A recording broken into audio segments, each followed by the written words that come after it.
하나님이 기뻐하시는 찬양이 된 줄로 믿습니다. 29절 마지막 읽었던 본문 다 같이 다시 보겠습니다. 하나님이 그 지역의 성을 멸하실 때 곧 롯이 거주하는 성을 엎으실 때에 하나님이 아브라함을 생각하사 성경에 보면 아주 행복한 가정도 있습니다. 반대로 아주 불행한 가정의 모습도 있습니다. 그 불행한 가정들 가운데 가장 불행한 가정을 꼽는다면 아마 롯의 가정이 아닌가 생각이 되어집니다. 왜냐하면 소돔 땅에 살다가 하나님께서 불로 심판하실 때에 롯은 그 안에 그가 가졌던 재산을 다 불태워버리고 사위 두 사람이 그 안에서 불에 타 죽고 겨우 몸만 빠져나왔는데 자기 아내는 뒤를 돌아보다가 소금 기둥이 되어버리는 참 불행한 모습을 우린 알게 됩니다. 이 사건을 우리가 성경에서 보면서 왜 이런 일이 일어났을까? 왜 그렇게 불행한 사람이 되었을까 하는 그런 생각을 가져보게 됩니다. 이 롯의 사건을 우리가 잘 알기 위해서는 창세기 13장부터 쭉 이어지는 롯 그리고 아브람과의 관계를 살펴볼 필요가 있습니다. 13장에 보면은 이렇습니다. 아브라함이 그의 조카 롯과 함께 살았습니다. 왜 그렇게 되었냐면은 롯의 아버지 하란이 좀 일찍 죽었습니다. 그러니까 큰 아버지 되는 아브라함이 조카 롯을 데리고 같이 살게 되었습니다. 그런데 아브라함도 목축, 양떼를 치고 또 롯도 역시 목축을 했습니다. 근데 함께 거하다 보니까 초장이 그 양떼에 먹이는 초장이 일정합니다. 한정적이죠. 근데 그 목자들이 아브라함의 목자, 양의 목자들이 목축을 하면서 서로 자기 주인의 양떼에게 더 좋고 더 많은 꼴을 먹이려고 합니다. 이건 당연한 거죠. 그러다 보니까 아브라함의 목자와 양들의 롯의 목자가 서로 부딪히고 다투게 됩니다. 싸움이 벌어진 거죠. 이것을 아브라함이 들었습니다. 듣고 아브라함이 가만히 생각하다가 이래서는 안 되겠다. 내가 큰아버지고 조카인데 이렇게 다투어서 되겠는가. 그래서 어느 날 조카 롯을 불렀습니다. 내가 너의 큰아버지고 너는 내 조카인데 이 양떼 먹이는 것 때문에 서로 다투고 싸워서 되겠는가. 그러니까 이렇게 하자. 좋은 뜻에서 우리가 나누자. 따로 떨어져 사는 것이 좋겠다. 그러면서 조카 롯에게 이런 제안을 합니다. 네가 먼저 택해라. 좋은 곳을. 네가 동쪽을 선택하면 내가 서쪽을 갈 것이고 네가 서쪽을 택하면 내가 동쪽으로 가마. 선택의 권을 조카에게 양보를 한 거죠. 그 말을 듣고 롯이 나가서 쭉 주변을 쫙 둘러봅니다. 동서남북을 쫙 둘러보면 어느 쪽으로 갈까? 어느 쪽으로 가면 내가 잘 살게 될까? 보다가 눈에 들어오는 지역이 있는데 바로 지금의 사해 쪽, 소돔 고모라 쪽에 눈이 들어왔습니다. 근데 그쪽 쭉 훑어보니까 물이 넉넉해요. 물이 많다는 것입니다. 물이 많다는 것은 초장이 좋다는 뜻이고 초장이 좋으면 목축이 잘 될 것이고 그럼 쉽게 말하면 사업이 요즘 말로 하면 사업이 잘 돼 부자가 되는 쪽이다 이렇게 판단을 한 것입니다. 그래서 롯은 마음속에 결정합니다. 내가 그쪽으로 가야 되겠다. 그래서 그쪽으로 가기로 작정했는데 다른 건 다 좋아요. 문제는 소돔 고모라는 그때도 도덕적인 타락, 죄악이 심했다 그랬습니다. 13장 보면은 13장 집에 가서 보십시오. 13장 10절에 보면은 롯이 물이 넉넉하다는 것을 소돔 고모라 쪽을 발견하고 11절에 그쪽을 택하여 갔다 그랬습니다. 그리고 13절에 그 결과에 대해서 그러나 소돔 사람들은 악하여 하나님 앞에 큰 죄인이었더라. 쉽게 말해서 그쪽으로 가면은 돈은 많이 버는데 영적으로, 신앙적으로는 아주 손해볼 수 있는 곳이다. 그런 표현이죠. 그래서 그쪽에 살게 되었습니다. 결국은 하나님께서 보실 때 소돔 고모라 너무 죄악이 많았기 때문에 불로 심판을 하십니다. 근데 그때 겨우 이제 지금 19장에 나타난 대로 나오게 되죠. 몸만 빠져나오게 된 겁니다. 이 사건을 접하고 아브라함이 이 사건을 알고 또 롯을 위해서 기도한 것이 18장에 나옵니다. 그러니까 13장, 18장 그리고 19장으로 이어지는 것이 롯이 불행의 원인 그 등을 밝혀 보여주고 있는 것입니다. 오늘 이 롯의 사건을 보면서 우리에게 주시는 신앙적인 영적인 교훈이 무엇이겠는가 한 몇 가지를 생각해 보려고 합니다. 잘못된 선택은 불행을 가져온다는 원리입니다. 선택의 중요성입니다. 지금 말씀드린 대로 롯이 이런 불행을 겪게 된 가장 큰 원인은 잘못된 선택을 했기 때문에 그렇습니다. 즉 소돔 고모라 지역을 택하여 갔기 때문에, 그가 다른 쪽을 갔다면 그런 불행을 겪지 않았을 것인데 소돔 고모라 지역을 택했다 그랬습니다. 13장에. 그래서 잘 선택하면 축복된 결과를 얻습니다.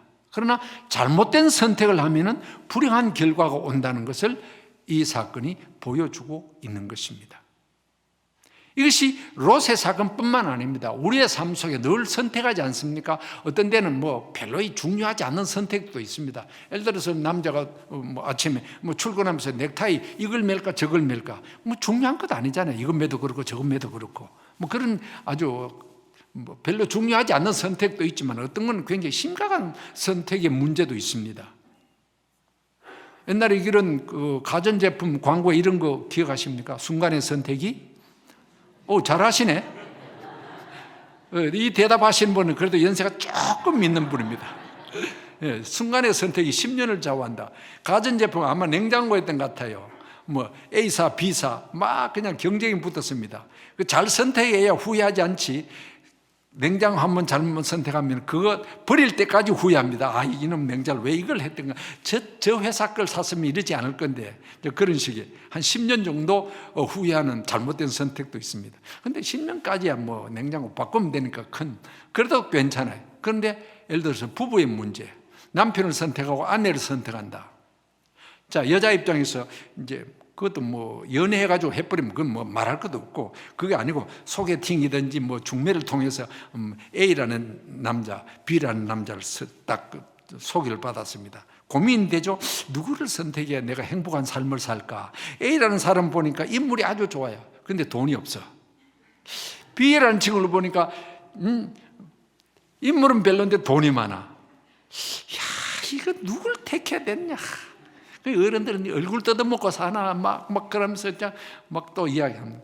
고민 거다. 이 친구가 좋다고 딱 선택했는데 살아보니 이게 아니야. 가슴 치며 후회합니다. 그때 내가 저쪽 남자를 택해야 되는데. 언제까지 후회합니까? 죽을 때까지 후회해요. 그러나 이건 또 약과예요. 더 중요한 선택의 문제가 있습니다. 영적인 선택, 신앙의 선택입니다. 내가 예수를 믿을 것인가 말 것인가? 내가 예수님을 선택해서 교회로 나갈 것인가 아니면 절간에 갈 것인가? 이거 잘못 선택하면 어떻게 돼요? 영원토록 후회합니다.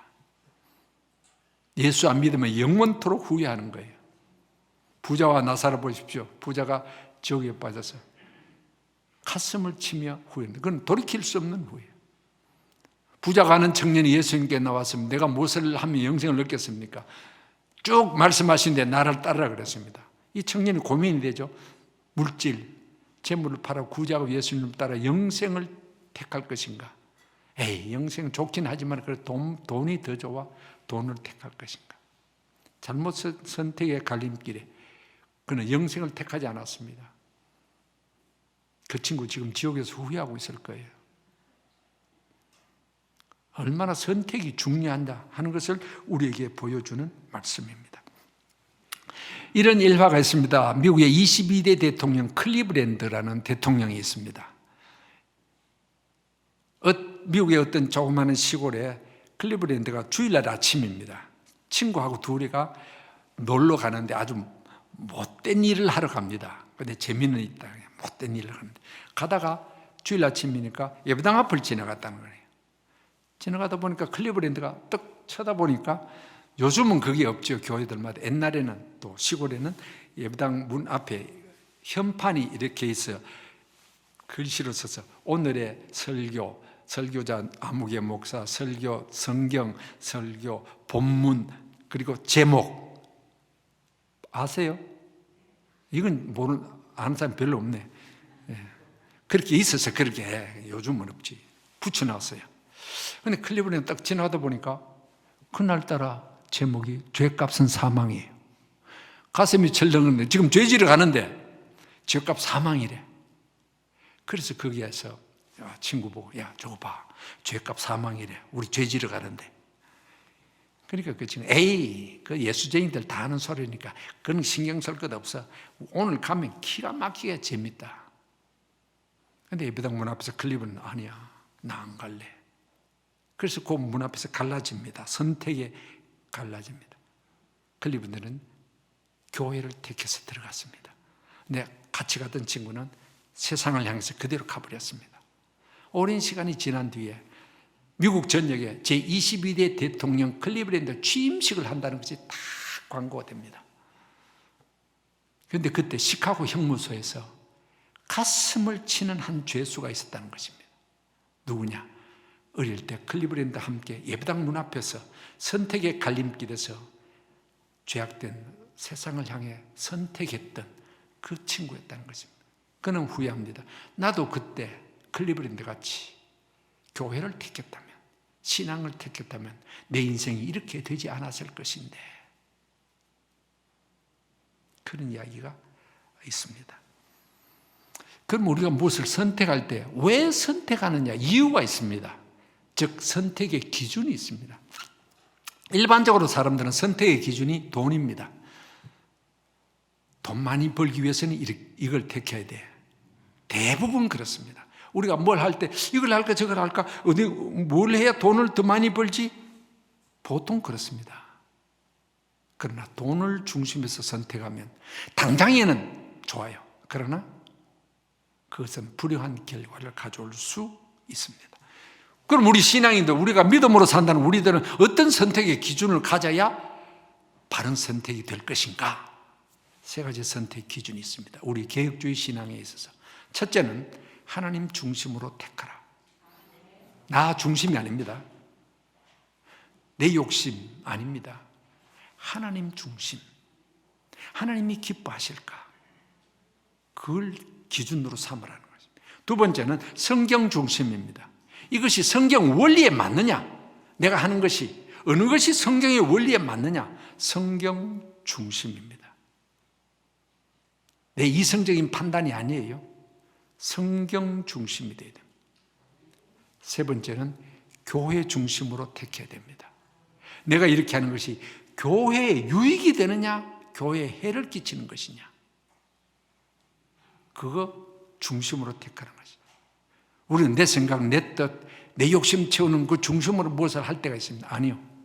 하나님이 기뻐하시는 것, 성경 원리에 맞는 것, 교회에 유익을 줄 수 있는 방향으로 택하라는 것입니다. 그래야 후회가 없습니다. 그래야 축복된 결과가 주어질 수 있다는 사실입니다.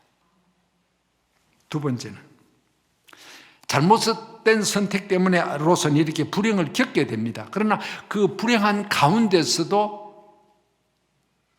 해결받을 수 있는 길이 있다는 것입니다. 즉 롯이 그 안에서 지금 다 죽게, 쟤도 다 죽게 돼 있어요. 그냥 가만히 죽게 돼 있어요. 식구들이 다 재산 다 태우고. 그런데 그래도 나올 수 있었던, 그나마 구원받을 수 있던 길이 있었는데 그것이 뭐냐? 기도였다는 것입니다. 기도의 중요성입니다. 기도가 문제를 해결한다는 사실입니다. 그것을 어떻게 할 수 있느냐? 아까 읽었던 29절에 하나님이 소돔을 불로 심판하실 때 누구를 생각하사? 아브라함을 생각하사 롯을 구원했다 그랬습니다. 왜 뜬금없이 아브라함 때문에 롯을 구원합니까? 그것이 18장에 그 대답이 있습니다. 18장의 내용은 뭐냐? 하나님의 사람, 인간의 몸을 입고 나타나신 천사들이 아브라함 집에 통과하려고 할 때 아브라함이 초청해서 대접을 합니다. 했을 때 이 하나님의 사람들이 세 사람이 가면서 두 가지 이야기를 합니다. 하나는 아주 좋은 소식이고 하나는 가슴 아픈 소식입니다. 좋은 소식은 뭐냐? 내년에 사라가 아들을 낳는다는 사실입니다. 내년에. 그때 사라가 픽 웃어요. 내 나이가 몇인데 뭐 지금 무슨 아들은 픽 웃었습니다. 그때 하나님 사람이 사라 왜 우느냐? 그 비웃음이거든요. 왜 웃냐니까 안 웃었습니다. 네가 웃었느니라. 그 예언대로 1년 뒤에 아브라함 100세 때 아들 이삭을 낳죠. 축복이었습니다. 두 번째는 소돔 고모라가 불로 심판받는다는 이야기입니다. 죄악이 너무 많았기 때문에.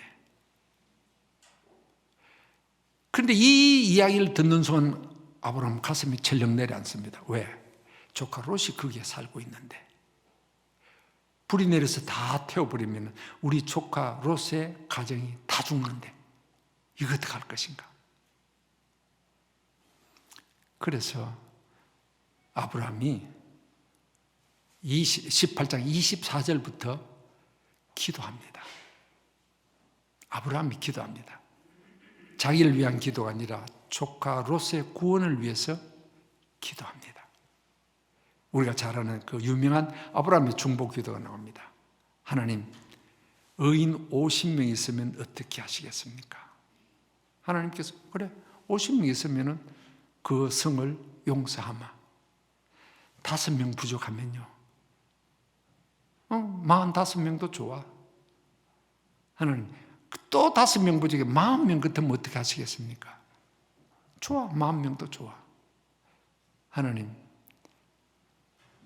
30명 같으면 어떻게 하시겠습니까? 그래 30명이라도 용서하마. 아브라함 아무리 생각해도 30명 안 될 것 같거든요. 하나님 티끌 같은 자기 자신을 티끌로 얘기합니다. 아주 겸비한 자세로 하나님 나는 티끌 같은 존재입니다. 티끌 같은 존재이지만 기도합니다. 20명 있으면 어떻게 하시겠습니까? 하나님 대답 그래 20명 있어도 용서하마. 그만해도 족하죠. 그런데 아브라함은 또 기도합니다. 하나님 죄송합니다. 한 번만 더 하겠습니다. 10명 있으면 어떻게 하시겠습니까? 하나님께서 그래 10명이 있어도 그 성을 용서하마. 그런데 안타깝게도 소돔에는 의인 10사람이 없어 불로 심판을 받게 되죠. 그런데 하나님께서는 아브라함의 기도의 중심을 아십니다. 지금 소돔 전체를 구원해야 되는 것이 아니라 그 가운데 사는 조카 롯을 구원하고 싶어서 저렇게 안타까운 마음으로 기도하는구나. 그걸 하나님이 아신 겁니다. 그래서 여기에 아브라함을 생각하사 다시 다르게 표현하면 아브라함의 기도를 들으시고 롯을 구원했다는 것입니다. 중보기도의 중요성. 기도가 결국은 롯을 살린 것입니다. 한번 잘못 선택할 수 있어요. 잘못 판단할 수 있어요. 그러나 거기에서 나올 수 있는 길은 기도의 힘에 있다는 사실입니다. 아브라함 사건뿐만 아니라 지난주에 말씀드린 대로 야곱이 분이엘해서 형의 마음을 돌려야 되는데 지가 돌릴 수가 없어. 기도밖에 없어요. 간절히 기도했을 때 하룻밤 사이에 형의 마음이 돌았습니다. 하나님이 돌려주신 거예요. 기도의 힘입니다. 내가 내 문제를 안고 기도하든지 아니면 누가 다른 사람이 나를 위해서 기도하든지 그 기도가 우리를 살려낼 수 있다는 사실입니다. 제가 아는 어떤 목사님이 계신데 그 모친이 돌아갔어요. 교인들이 문상을 가니까 목사님이 굉장히 우는 거예요. 슬퍼서. 부모님 돌아가시면 울지 않을 자녀가 어디 있겠습니까? 그런데 교인들이 가만 보니까 울어도 너무 운다. 목사님이 우리 집 초상 났을 때는 오셔서 위로하시는 말씀, 우린 다 천국 가기 때문에 그렇게 너무 슬퍼하면 안 됩니다. 울지 마세요. 이렇게 말씀해놓고 목사님은 왜 저렇게 많이 우노? 뒤에서 수근수근거려요. 목사님 그 이야기를 아시고 이렇게 대답을 하셨답니다. 여러분, 물론 내가 우리 어머니 세상 떠나서 슬퍼서 울죠. 그러나 단지 내 육신의 어머니 돌아가셨다는, 그래서 얼굴을 못 본다는 그것 때문에 우는 것은 아닙니다. 내가 우는 것은 물론 나를 낳으셨을 뿐만 아니라 나에게 믿음을 가르쳐 주셨고 나를 목사되게 만들어 주셨고 부족하지만 이만큼 목회할 수 있게 된 것은 우리 어머니의 눈물의 기도의 힘입니다. 그런데 이제는 그렇게 울며 기도하셨던 어머니 세상 떠났으니 누가 나를 위해서 어머니같이 애타며 기도해 줄까? 기도의 사람이 없어진 것이 안타까워서 웁니다. 그렇게 대답을 하셨다는 겁니다. 그만큼 기도는 중요합니다. 특히 부모들이 자식을 위한 기도, 그 자식을 살려냅니다. 지금 내 말 안 듣고 삐뚤어 나간다고 안타까운 부모들이 계시죠? 눈물의 기도가 자식을 살립니다. 눈물의 기도가 자식들의 장래를 축복으로 이끌 수 있다는 사실입니다. 누군가가 나를 위해서 기도하고 있다. 얼마나 행복합니까? 그렇죠? 부모님이 나를 위해서 기도해. 자식들이 나를 위해서 기도해. 목사님이 나를 위해서 기도해. 장로님들이 나를 위해서 기도해. 주일학교 선생님이 나를 위해서 기도해. 얼마나 좋습니까? 그러나 그보다 더 좋은 것은 내가 누구를 위해서 기도하는 것이 더 중요합니다. 나를 위해서 기도해 준다. 좋죠? 그러나 내가 누구를 위해서 기도한다. 내가 목사님을 위해서 기도하고, 내가 장로님들을 위해서 기도하고, 내가 주일학교 선생님을 위해서 기도하고, 내가 부모님을 위해서 기도하고, 남편을 위해서 기도하고, 아내를 위해서 기도하고, 그것이 더 큰 복입니다. 여러분, 이와 같은 기도의 사람 되기를 축원합니다. 이 교회가 서로 기도할 때 행복한 교회가 될 줄로 믿습니다. 여러분의 가정의 식구들이 서로 위해서 기도할 때 여러분의 가정이 행복한 가정이 될 줄로 믿습니다. 기도의 힘입니다. 기도의 능력이 롯을 살려낸 것입니다.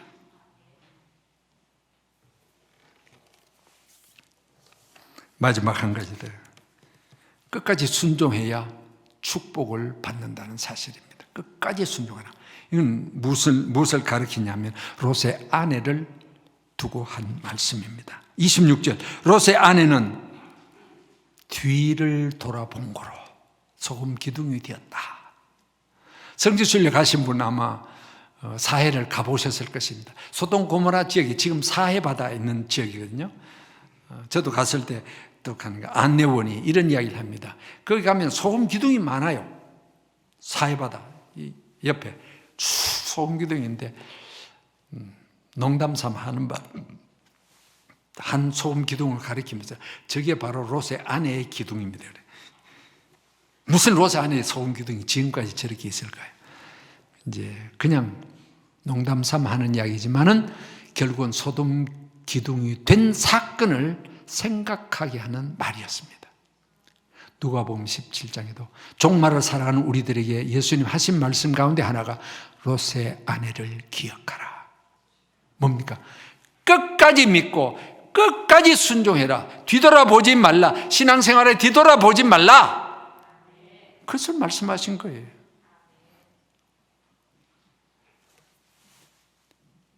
소돔 고모라가 불바다 된다 하는 그 이야기를 듣고 하나님의 사람들이 롯을 빨리 가라 그럽니다. 지체하니까 억지로 빨리 가라 그럽니다. 그때 롯이 식구들을 부르고 불바다가 되니까 우리 나가야 된다 하니까 롯의 두 사이가 하는 말이 농담하지 마세요. 하나님의 말씀을 농담으로 말합니다. 하나님의 말씀이 농담이에요. 생명의 말씀이에요. 죽고 사는 거예요. 믿으면 살고 안 믿으면 죽는 거예요. 하나님의 말씀은. 근데 롯의 사이들이 농담으로 얘기했더라. 안 믿었어요. 어떻게 됐습니까? 불타 죽었어요.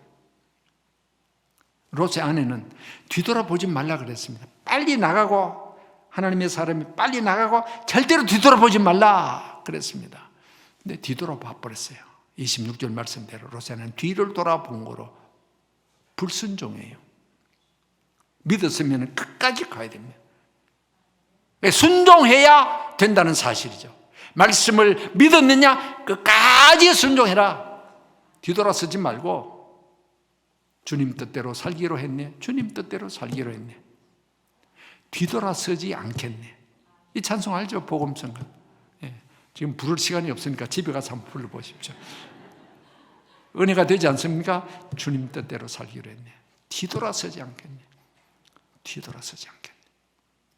순종의 중요성을 말해주고 있습니다. 불순종해서 망한 사람이 한둘입니까? 아담 하와 선악과 따먹지 말라. 불순종해서 따먹고 망한 거예요. 사울이 불순종하다가 왕권에서 망한 거예요.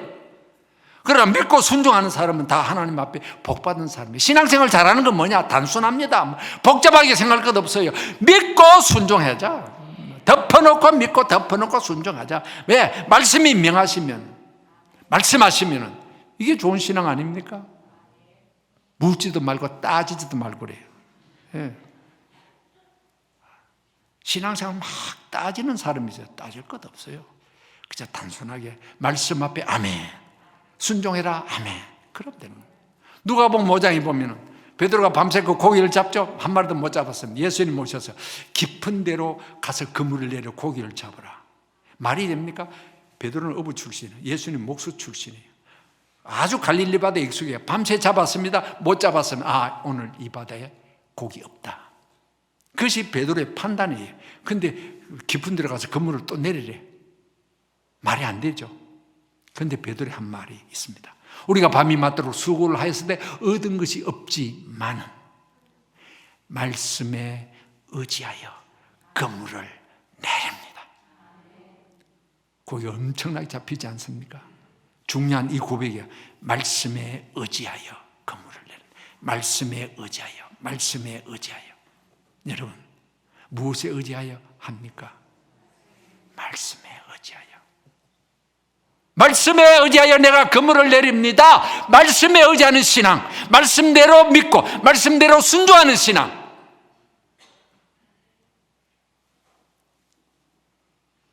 이것을 하나님이 기뻐하시는 겁니다. 그런데 롯의 아내는 끝까지 순종을 못했어요. 여러분, 우리 믿을 바에 제대로 믿고 바로 믿고 말씀대로 믿고 순종하고 끝까지 가고 하나님의 축복이 우리에게 함께 하실 줄로 믿습니다. 하나님 중심으로 삽시다. 성경 중심으로 삽시다. 교회 중심으로 살고 믿고 순종하고 기도하고 이 축복이 있기를 주의 이름으로 축원합니다.